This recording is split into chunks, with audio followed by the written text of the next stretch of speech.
Volume study 4 ಯೆಹೋವನ ಮುಯ್ಯಿ ತೀರಿಸುವ ದಿನದ ಹರ್ಮೆಗೆದೋನ್ ಯುದ್ಧ ಅಧ್ಯಾಯ 7 ರಾಷ್ಟ್ರಗಳು ಒಟ್ಟುಗೂಡುವುದು ಮತ್ತು ದೇವರ ರೌದ್ರದ ಮಹಾ ಬೆಂಕಿಗಾಗಿ ಅಂಶಗಳ ಪೂರ್ವ ಸಿದ್ಧತೆ ಪುಟ 250 ಯುರೋಪಿನ ಅಂಕೆ ಸಂಖ್ಯೆಗಳನ್ನು ಹೋಲಿಸುವುದಾದರೆ ಕೊಲಿನ್ಸ್ನು ಮುಕ್ತಾಯಗೊಳಿಸುತ್ತಾ ಲೋಕದ ಮಹಾಗಣರಾಜ್ಯದ ಅಡಿಯಲ್ಲಿ ಯುರೋಪ್ಗಿಂತಲೂ ಕಡಿಮೆ ಅನುಕೂಲಕರವಾಗಿದೆ. ಬಹಳ ಐಶ್ವರ್ಯವಂತರು ಮತ್ತು ಅತ್ಯಂತ ತಿಳುವಳಿಕೆಯುಳ್ಳವರು ಹೊರತುಪಡಿಸಿದರೆ ಗ್ರೇಟ್ ಬ್ರಿಟನ್ ಅಂದರೆ ಮಿಸ್ಟರ್ ಕೊಲಿನ್ಸ್ನ ಅಂಕಿ ಅಂಶಗಳು ಅಡ್ಡದಾರಿ ಹಿಡಿಸಬಹುದಾಗಿದೆ. ಸಾವಿರಾರು ಅಡಮಾನವಾಗಿರುವ ಮನೆಗಳು ಯವನಸ್ಥರ ಸ್ವಂತದ್ದಾಗಿದೆ. ಅವರು ಯುರೋಪ್ನಲ್ಲಿ ತಂದೆ ತಾಯಿಗಳೊಡನೆ ವಾಸಿಸುತ್ತಾರೆ ಎಂಬುದನ್ನು ಜ್ಞಾಪಕದಲ್ಲಿಟ್ಟುಕೊಂಡರೆ ಮತ್ತು ವಲಸೆ ಬಂದವರು ಕಂತುಗಳಲ್ಲಿ ಇನ್ಸ್ಟಾಲ್ಮೆಂಟ್ಸ್ ಪ್ಲಾನ್ ಕೊಂಡುಕೊಳ್ಳುತ್ತಾರೆ. ನಗ್ನ ಸತ್ಯವೇನೆಂದರೆ ಹೇಗಾದರೂ ಕೆಟ್ಟದಾಗಿ ಇರುವ ಮತ್ತು ಏರುತ್ತಿರುವ ಕಾಲದ ಒತ್ತಡದಲ್ಲಿ ಕೆಲವೇ ಅಡಮಾನಗಳು ಜಿಲ್ಲಾಧಿಕಾರಿಯ ಸಹಾಯದಿಂದಲ್ಲದೆ ತೆರವುಗೊಳಿಸಲಾಗದು. ಕೆಲವರು ಮಾತ್ರ ಮನುಷ್ಯಬಲ ಮತ್ತು ಸಮಯವನ್ನು ಕೆಲವು ಸಾರಿ ಮಾರಲಾಗುವುದು ಎಂದು ಮನಗಾಣುತ್ತಾರೆ. ಯಾರು ಹಾಗೆ ಮನಗಾಣುತ್ತಾರೋ ಅವರಿಗೆ ಈ ಕೆಡುಕಿಗೆ ಪರಿಹಾರ ತಿಳಿದಿಲ್ಲ, ಅಲ್ಲದೆ ಅದರ ಹಿಡಿತದಿಂದ ಬಿಡಿಸಿಕೊಳ್ಳಲು ನಿರತರಾಗಿದ್ದಾರೆ. ಲೋಕದ ಎಲ್ಲಾ ದೊಡ್ಡ ನಗರಗಳಲ್ಲಿ ಶ್ರಮಜೀವಿಗಳು ಸಾವಿರಾರು ಮಂದಿಗಳನ್ನು ತಿಳಿದಿದ್ದಾರೆ. ಅವರು ಜೀವನದ ಕ್ಷುಲ್ಲಕ ಅವಶ್ಯಕತೆಗಳಿಗಾಗಿ ದಕ್ಷಿಣ ಪ್ರದೇಶದ ಗುಲಾಮಗಿರಿಗಿಂತಲೂ ದೀರ್ಘಕಾಲದವರೆಗೆ ಕಷ್ಟಪಟ್ಟು ದುಡಿಯುತ್ತಾರೆ.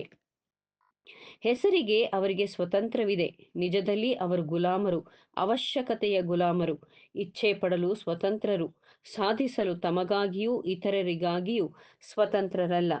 ನಾವು ಕೆಳಗಿನ ವಿಷಯವನ್ನು ಪಿಟ್ಸ್ಬರ್ಗ್ ಪ್ರೆಸ್ಬಿಟೇರಿಯನ್ ಬ್ಯಾನರ್ನಿಂದ ಕಡಿತಗೊಳಿಸಿದ್ದೇವೆ. ಶ್ರಮಜೀವಿಗಳ ವ್ಯವಸ್ಥೆಯು ಅಮೆರಿಕಾದ ಕಣ್ಣಿಗೆ ಸ್ಥಳಾಂತರವಾಗುವ ಮೊದಲು ವಿದೇಶಿ ಭೂಮಿಗಳಲ್ಲಿ ಹುಟ್ಟಿ ಬೆಳೆದು ಬಂದಿತು. ಅದರೊಡನೆ ಶಾಪವನ್ನೂ ತಂದಿತು. ಅದು ಸಿದ್ಧ ಉಡುಪುಗಳು ವಿಭಾಗಕ್ಕೆ ಮಾತ್ರ ಸೀಮಿತವಾಗಿರದೆ ಮಧ್ಯವರ್ತಿಯ ಮೂಲಕ ಬರುವ ಇತರ ವಸ್ತುಗಳೂ ಸೇರಿವೆ. ಮಧ್ಯವರ್ತಿಯು ಅಥವಾ ಗುತ್ತಿಗೆದಾರನು ವ್ಯಾಪಾರಿಗೆ ಕೊಡಲು ಸರಕನ್ನು ನಿಶ್ಚಿತ ಬೆಲೆಗೆ ಕೊಳ್ಳಲು ತೊಡಗುತ್ತಾನೆ ಮತ್ತು ಅಪಾರವಾಗಿ ಕೊಳ್ಳಲು ಸಾರ್ವಜನಿಕರಿಗೆ ಒದಗಿಸಲು ಚೌಕಾಸಿಗೆ ಮತ್ತು ಅದೇ ಸಮಯದಲ್ಲಿ ವ್ಯಾಪಾರಿಗೆ ಮತ್ತು ಮಧ್ಯವರ್ತಿಗೆ ಅದರ ಲಾಭ ಕೊಡಲು ಈ ವಸ್ತುಗಳ ಬೆಲೆಯನ್ನು ಕಡಿಮೆ ದರದಲ್ಲಿ ನಿಗದಿಪಡಿಸಬೇಕು ಹಾಗೂ ಬಡ ಕಾರ್ಮಿಕನು ಇದಕ್ಕಾಗಿ ಬಾಧೆ ಪಡಬೇಕಾಗಿದೆ. ಇಂಗ್ಲೆಂಡ್ನಲ್ಲಿ ಬಹಳ ಮಟ್ಟಿಗೆ ಪ್ರತಿಯೊಂದು ವ್ಯಾಪಾರವೂ ಈ ಆಧಾರದ ಮೇಲೆ ನಡೆಯುತ್ತಿದೆ. ಪಾದರಕ್ಷೆ ಮತ್ತು ಶೂ ವ್ಯಾಪಾರ, ಉಣ್ಣೆಯ ವ್ಯಾಪಾರ, ಅಲ್ಮೆರಾ ಮತ್ತು ಪೀಠೋಪಕರಣ ವ್ಯಾಪಾರ ಇತ್ಯಾದಿ ಅನೇಕವು ಮಧ್ಯವರ್ತಿಯ ವ್ಯಾಪ್ತಿಯಲ್ಲಿ ಬರುತ್ತವೆ ಹಾಗೂ ಹಸಿವೆಯಿಂದ ಬಳಲುತ್ತಿದ್ದಾರೆ. ಆದರೆ ನಾವು ನಮ್ಮ ದೇಶದ ಸಿದ್ಧ ಉಡುಪುಗಳ ವ್ಯಾಪಾರವನ್ನು ಕುರಿತು ಹೇಳುತ್ತಿದ್ದೇವೆ. 1886ರಲ್ಲಿ ನ್ಯೂಯಾರ್ಕ್ನಲ್ಲಿ 10 ಸ್ವೆಟರ್ ಅಂಗಡಿಗಳಿದ್ದವು. ಈಗ ಅನೇಕ 100 ಅಂಗಡಿಗಳಿವೆ. ಚಿಕಾಗೋ ನಗರದ ವಿಷಯದಲ್ಲಿಯೂ ಇದೇ ಸಂಗತಿಯಾಗಿದೆ. ಇತರ ನಗರಗಳು ಇದರಲ್ಲಿ ಪಾಲು ಹೊಂದಿವೆ.